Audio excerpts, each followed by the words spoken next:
Hello, my name is Sherwayne Arthurs, and I will be your presenter today. I'll be focusing on a holistic approach to volleyball coaching. The purpose of this presentation is to both highlight the effects of current coaching approaches to sports and also as it relates to volleyball. I will highlight why the current approach needs to be changed in order for coaches to be more influential in the growth of their young athletes in a more holistic way. By extension, we want coaches to be deliberate about creating a safe environment for their athletes by utilizing a positive youth development approach that will increase longevity in the sport of volleyball. Now, some people may be wondering, why do we need a new approach? And that's a fair question. However, statistics from studies have shown that 70% of children who participate in childhood sport quit by the age of 30, while 80% will quit by the age of 15. If this is not alarming enough to grab your attention and to investigate why this is happening in our sport, then let's look at some statistics that are even more specific to volleyball. Statistics from Volleyball Alberta reveal that there are 1,678 players currently registered at the U14 level, while at the 17U level there are 800 registered players. When we explore these statistics from specific clubs, Pandas Volleyball during their tryouts had 104 registered and participating players in their December 2021 13U tryouts. However, in their 18U division, only 24 athletes registered and participated in the tryouts. Now, the drastic decrease in participation numbers in our sport can be attributed to a number of factors. Bad coaching or lack of knowledge are contributing factors that we will consider for this presentation. Coaches' behavior affect athletes' anxiety, stress levels, burnout, and other mental health issues that is as a result of how the coaches act. These actions affect athletes' feelings about themselves, their coach, and even how they play.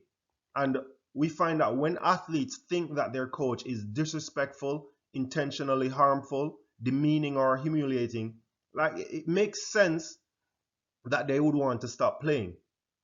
The development of interpersonal limitations occur when coaches and parents place excessive pressure on athletes to perform, taking away their autonomy over the activity and demanding an excessive amount of time from them to participate in a particular sport. The current requirements for coaches at the 13U level of Volleyball Alberta includes foundation of volleyball e-learning, where coaches learn more about the basic components of coaching and skill development, making ethical decision, online evaluation, and this course outlines some of the actions of coaches in and around their sporting environment that can be considered unethical. There is also making headway in sport, e-learning module, and there's also safe sport e-learning module. While as coaches look to coach higher level, there are also additional modules or coaching courses that they would need to take in order to coach athletes that are U14 and above. When we take into consideration the statistics and the number of athletes who are dropping out or quitting the sport, there is a need for coaches to transition into what would be a new way of coaching for many. And this would be to move away from those behaviors that players consider rude, harsh, humiliating, embarrassing, that can lead to them quitting the sport. This new approach would be geared towards retaining players for a longer period of time within the sport. The recommendation is for us to adopt a holistic approach to coaching. And this approach can be included in the requirements for coaching at all levels as an online module for positive youth development and should be made mandatory for all coaches.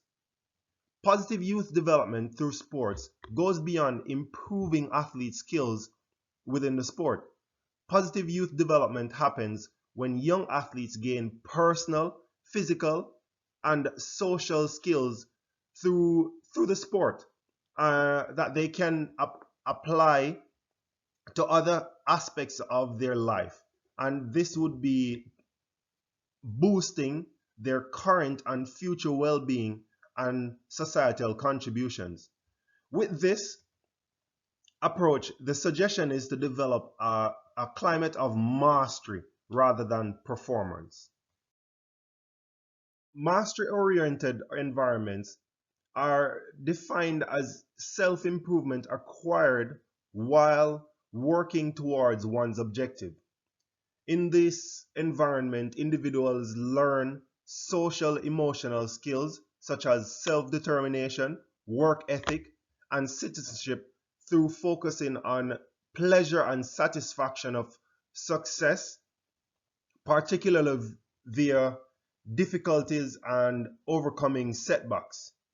Performance-driven environment, on the other hand, may hinder personal growth by encouraging social comparisons and better performance over others.